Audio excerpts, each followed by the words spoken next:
Mga kwentong maghahatid ng inspirasyon at aral sa mundo ng palakasan. Sa programang Bida ang Atletang Pilipino, ito ang DZRH TV Match Point. Nagsimula sa pangarap hanggang sa maabot ang tagumpay. Iba't ibang kwento, iba't ibang mukha ng atletang Pilipino.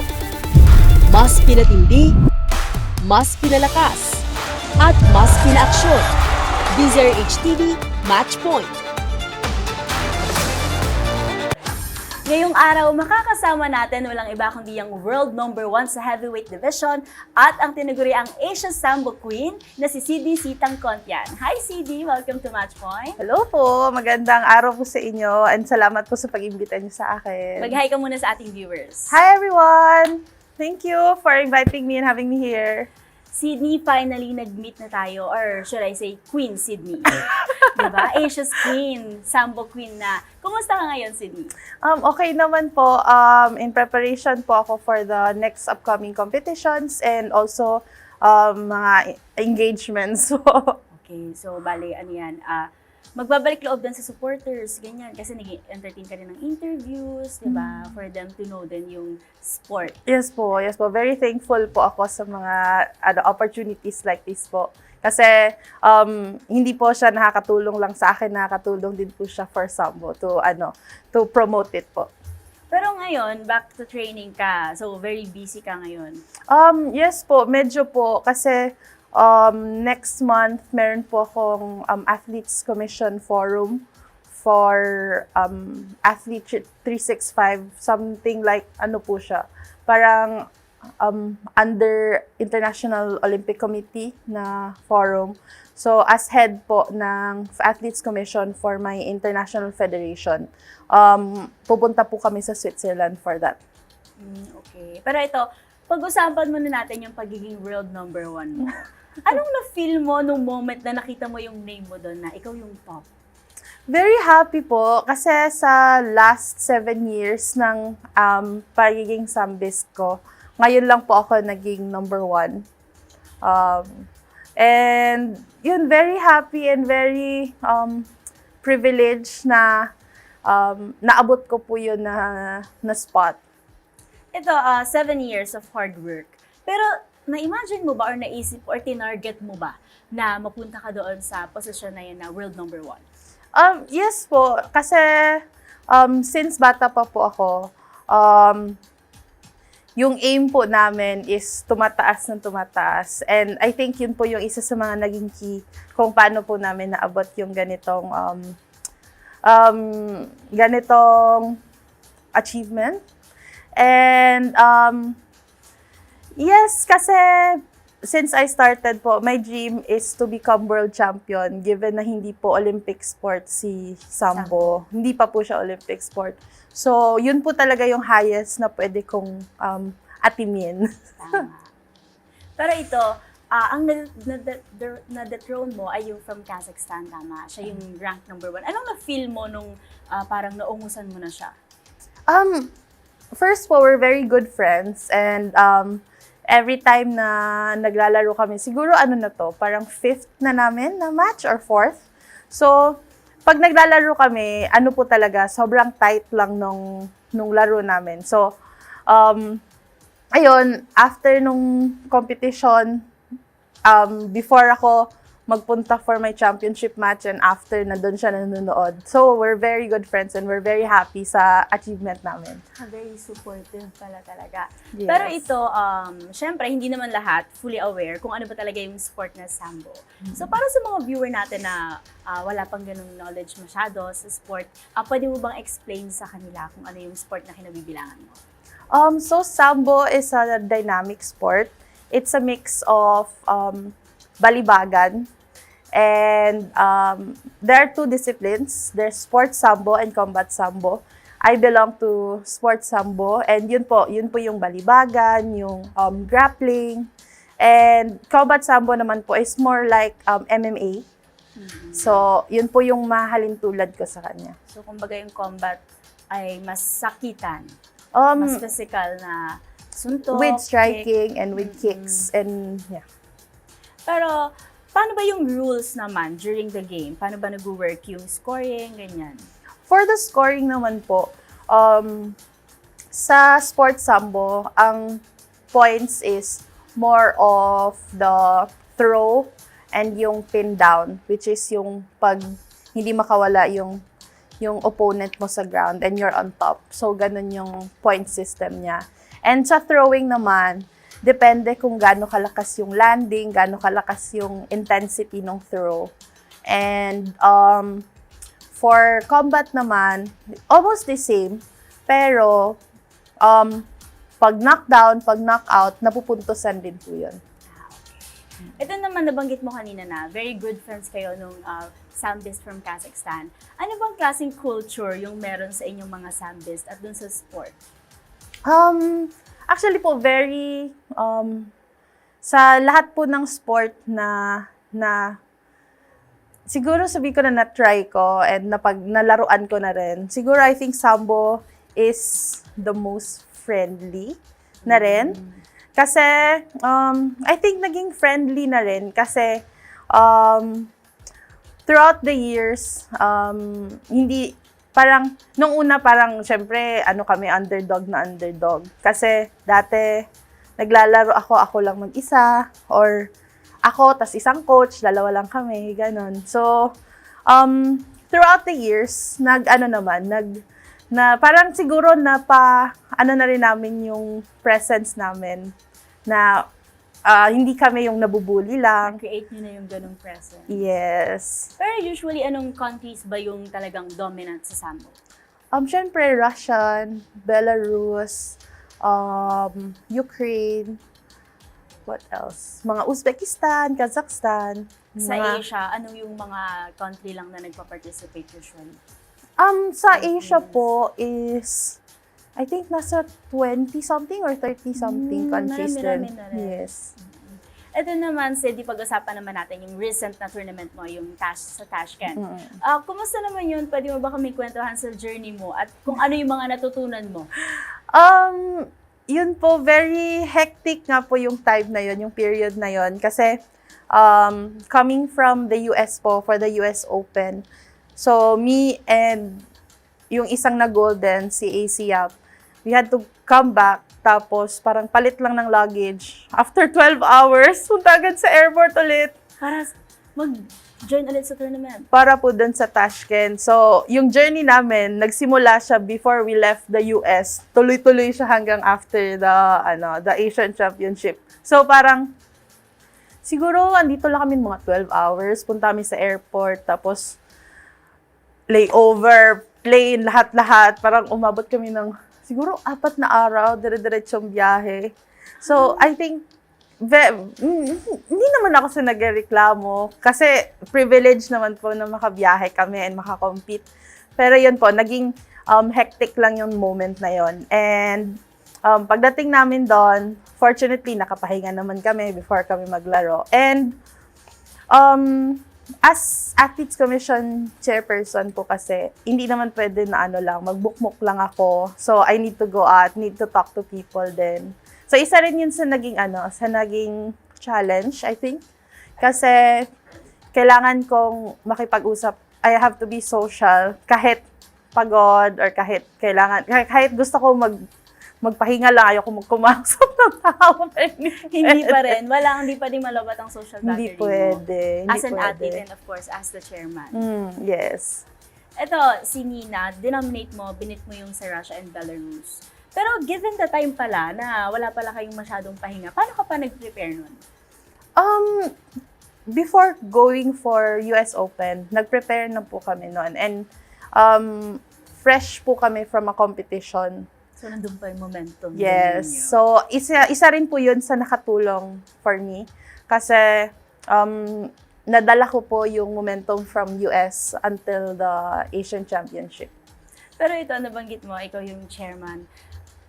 Paano mo ba nababalanse or paano mo namamanage yung pagharap sa mga tao bilang atleta and of course, pagharap sa tao bilang may posisyon ka?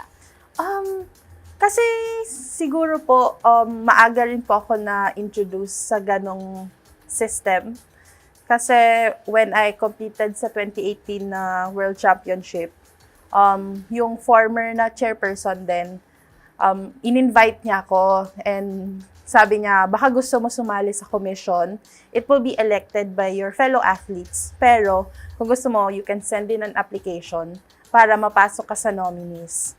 So, nasumali ako ng 2018. By 2019, yun yung, yun yung start ng position namin. So, by 2019, elected na po ako as a member. And then, after one term, ang next ko po, chairmanship last year, 2024. Last year lang. So, ano yan? Pwede pa yung mag-continue? Pwede kang ma-re-elect? I don't think so. Pero pwede po ako pumunta sa ibang commission naman after my athletes commission. That's nice. Very active ka din talaga. Hindi lang dun sa pagsabak, kundi yung pag-promote din ng sport. Yes po. Kasi I think it's very essential, lalo na coming from a small country, na hindi naman po palagi yung hindi naman kami palagi yung malaki yung delegation. I think malaking tulong po yun na nakilala rin yung Philippines sa larangan po ng sambo. Nabanggit mo na hindi naman ganun kalaki yung delegation na pinapadala natin for sambo. Ano yung feeling na isa ka doon sa mga frontrunner ba natin pagdating dun sa sports? Syempre po, very privileged kasi given na kami po yung nag-start. And ang mission ko naman po is to pay it forward, to give back to sambo. Kasi sambo given me a lot of opportunities po. And I don't think na kaya ko po makipag-usap ng ganito kung wala ang sambo. Nakatulong po siya in many ways sa buhay ko. So, I just want to pay it forward. And gusto ko rin po maka-experience yung mga upcoming, yung next po. And we want to develop more athletes na kaya po sa international stage. Pero ito, Sydney, tama, 7 years ka dun sa sport na sambo. Pero before sambo, athlete ka na talaga. Yes po. I've been training since I was 8 years old. 8 years old. Sabay po ng kapatid ko and coach namin, dad ko. So, nasa family nyo talaga? Yes. And it's judo? Yes, Yun yes. Muna. So, paano naging transition or paano na-introduce sa'yo muna yung judo, then transition from judo to sambo? Love story. Siguro, kasi bata kami, nag-start kami judo because my dad was a former national team. And yung first international competition namin is Singapore, 2012. So, malayo, no? Wait lang, kinocompute ko kung ilang taon ka nun. 12 12. So, 2012, dun first na-introduce yung sambo sa amin. Kasi yung nakalaro ko is from Uzbekistan, na sambist siya. So, parang ito, dynamic yung rules niya, hybrid yung rules. So, naglaro ako against a boy. Kasi parang, at that age, same daw yung strength ng babae and ng lalaki at that age. So, allowed pa siya? Yes. So, mixed gender siya. And then, doon namin nakita yung sambo. Parang, ano yun? Bakit naka-shorts sila? Kasi kami, naka-gi kami, complete.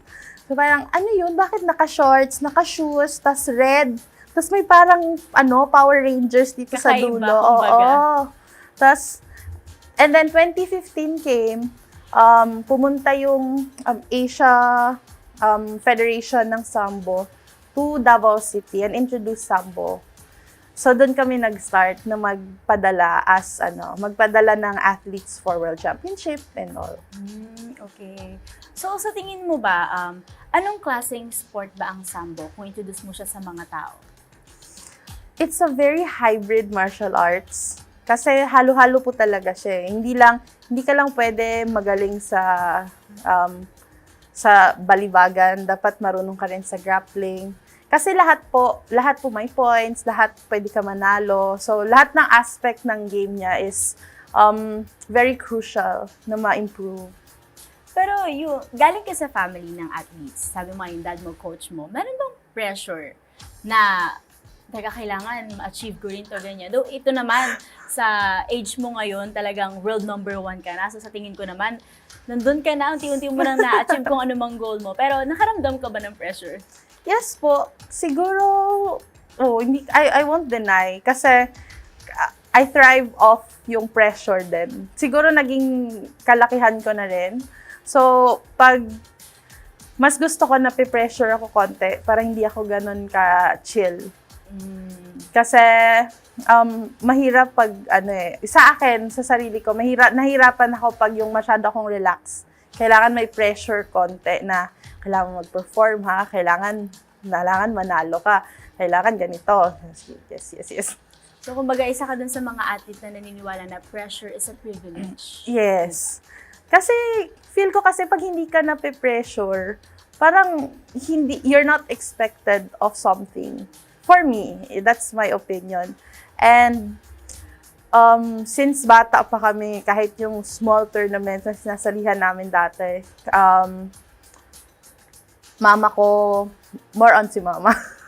Or si mama, Sid, panalo ha, dapat ganito ha. Tapos si papa naman, galingan mo, dapat ganito. More on tactical si papa. Si baba naman, more on the motivation na. Support talaga. And malaking tulong yun. Yes. Dahil at least, kumbaga napupush mo yung sarili mo na okay, may goal ako, may nag-expect sa akin ng mga tao. Kumbaga healthy yung pressure na nakuha mo from them. Yes po. Especially nagsa-start kami for Sambo. Kasi nag-start kami nung 2018 lang and ako lang yung napadala. Right, hindi kami ganun karami. So, parang sabi ni Papa na, Sid, manalo ka ha para ma-recognize tayo. So, kailangan namin yung panalo na yon para ma-recognize kami as a sport. So, yun po. Yun yung naging starting namin eh. So, I think, dahil po doon, kaya nagta-thrive ako sa pressure. Ito, Sid, nabanggit mo na rin na para makilala yung sport. Pero ikaw, sa achievements mo ngayon, at ngayon unti-unti nang nakikilala yung Sambo, sa tingin mo ba, nasa golden era na ang Philippine Sambo? Yes po, we're getting there. Kasi na-feel ko po yun nung recent competition namin na with 5 athletes, 2 gold medals, and naging top 3 po kami sa ranking. Kahit 5 athletes lang kami na naungusan namin yung iba na mas marami pinadala. And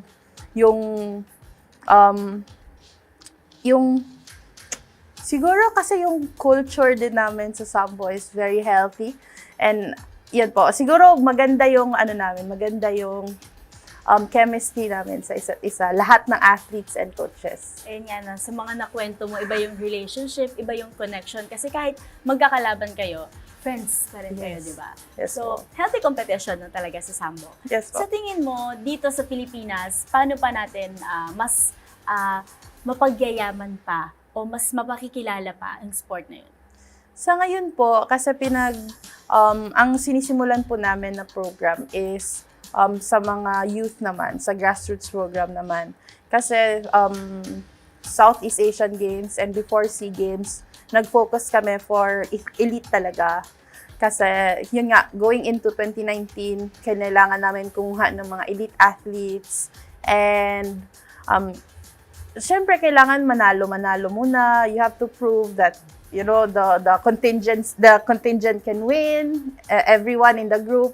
So, ngayon naman po, ang focus namin is maging more on sa grassroots naman because kailangan din yon for the moving forward of the sport. At saka yun naman talaga, dapat sa grassroots nagsisimula. Yes. Dahil para mas ma-introduce natin. And syempre, yung mga sport naman, sa bata naman talaga, yun kung paano sila mag-grow na alam nila kung ano yung sport na yun. Yes po, as a product din po ng grassroots. So, I think isa po yun sa mga essential po na program din namin na kailangan din namin improve. Ito, syempre, Sydney, maraming salamat sa pag-share sa amin ng kwento mo. Ngayon, what's next for Sydney? We have upcoming competition po next month sa Armenia.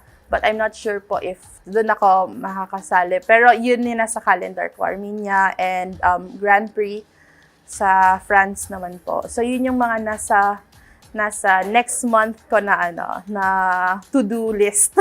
So maraming naka-line up talaga. Yes po. Kasi lahat po ng competitions is gearing up po for the World Championship in November. Mm-hmm. And yun, doon yung pinaka mabigat na kailangan kong lagpasan. Kailangan din makapag-qualify. gusto ko po maging world champion. Yun po yung isa sa mga naiiwan ko na lang target, maging world champion. Yes, and good luck. Alam namin, nandito lang kami para sumuporta sa'yo dahil malaki yung kumpiyansa namin na makukuha mo rin. Maraming Dahil salamat. ikaw si Queen Sydney. Pero syempre, bago ka sumabak sa mga tournament na yan, susubukan ka namin muna dito sa Match Point. Sige po. Dahil ngayon, meron tayong segment na tinatawag na Match Point Game Mode.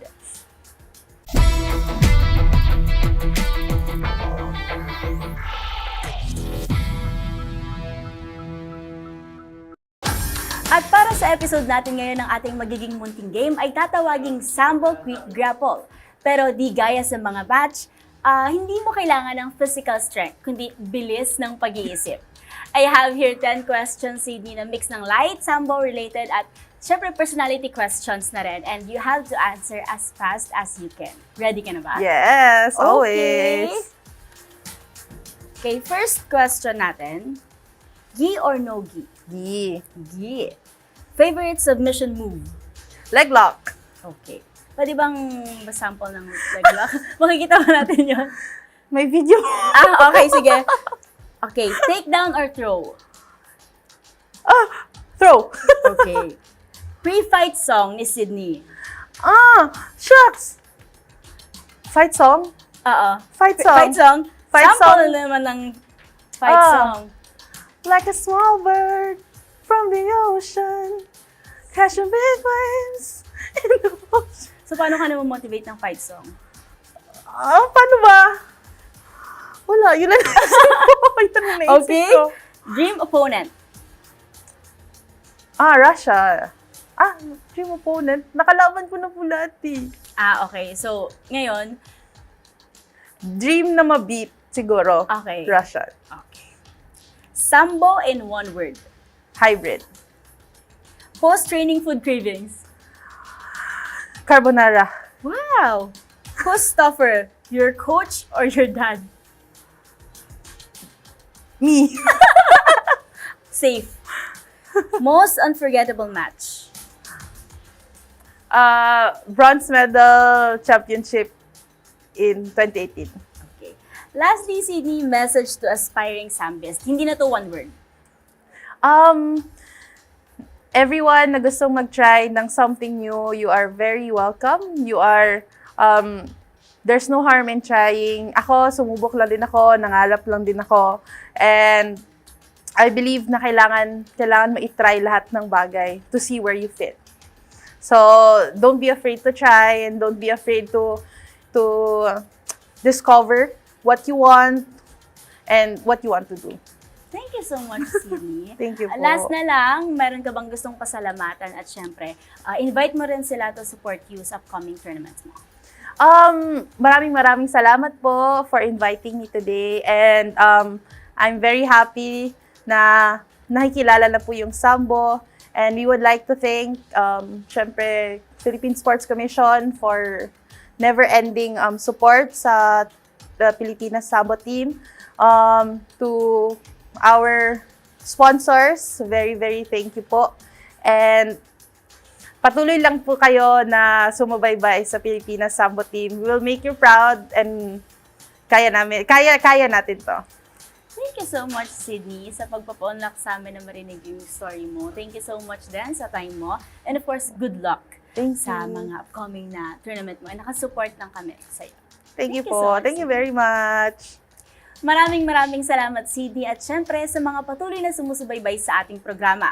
Madami pa tayong kwentong yahatid na tiyak, kapupulutan ng inspirasyon at aral sa mundo ng palakasan. Ako po si Millie Borja, hanggang sa susunod na linggo, kwento ng atletang Pilipino, dito lang sa DZRH TV, Match Point.